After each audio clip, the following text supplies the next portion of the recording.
Interaction, Chapter 7.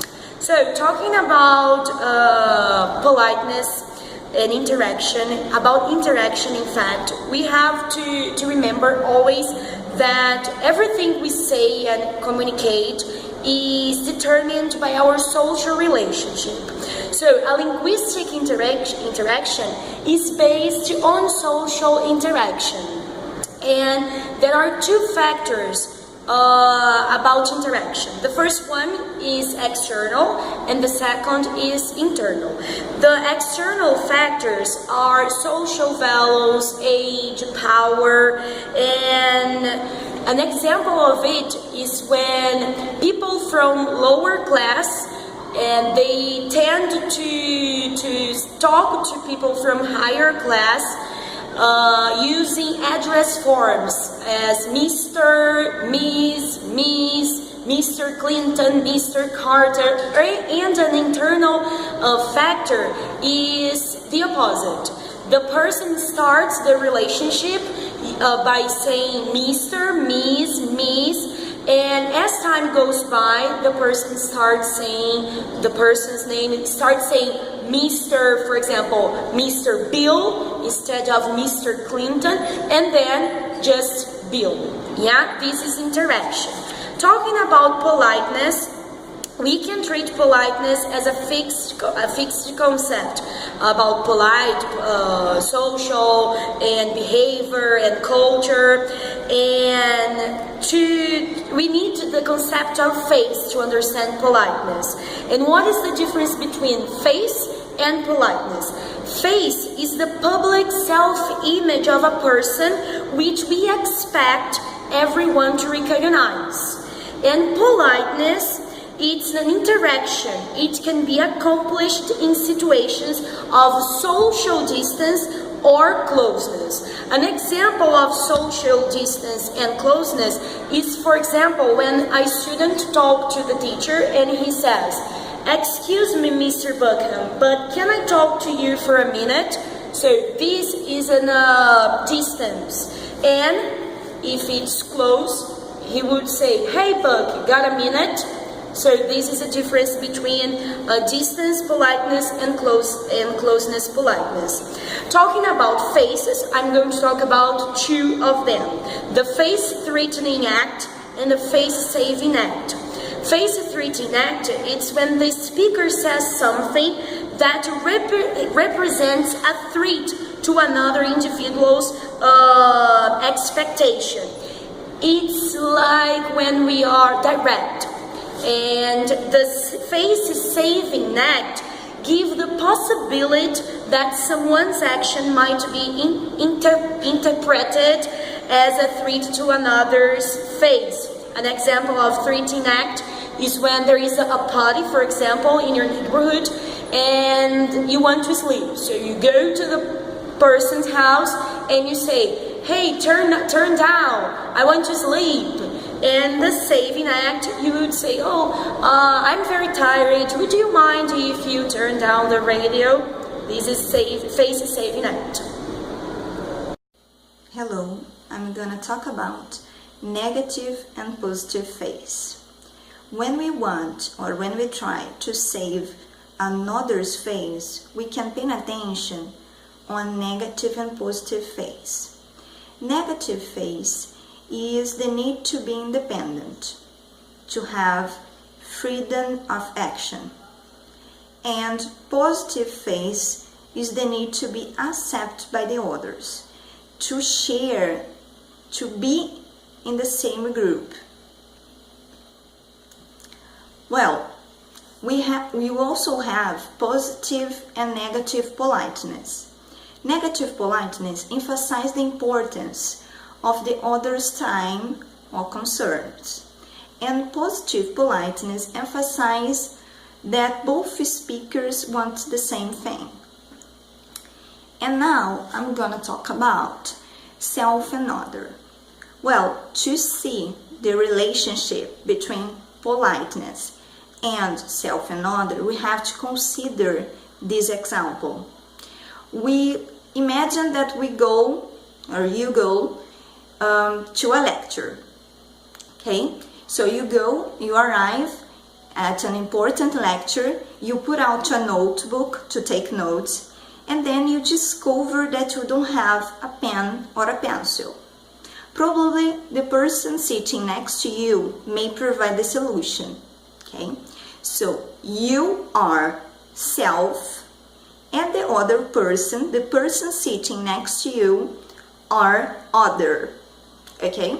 So you ram it in your bag, you look in your pockets, and then you go back to your bag. The person sitting next to you probably will offer a pen. So we have an example. Self looks in bag, and other offers a pen.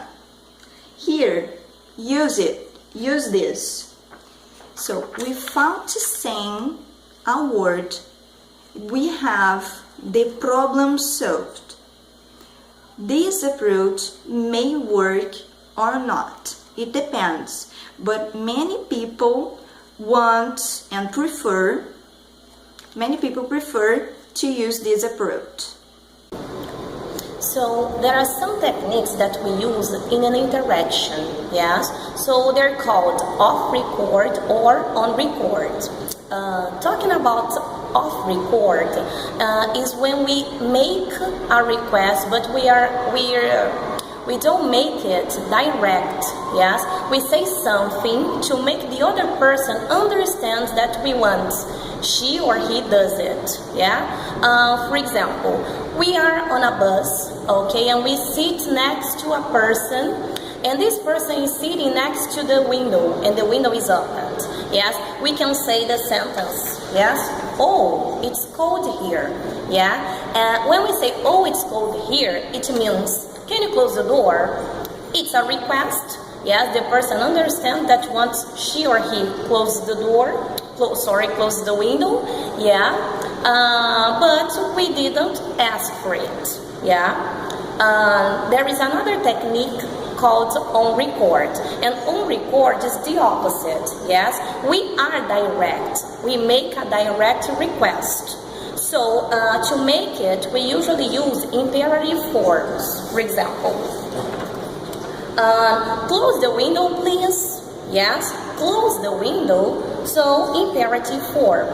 When we use this request on record, and we use imperative, there is another name that we use for it. Yes, we say that it's both on record. Yeah.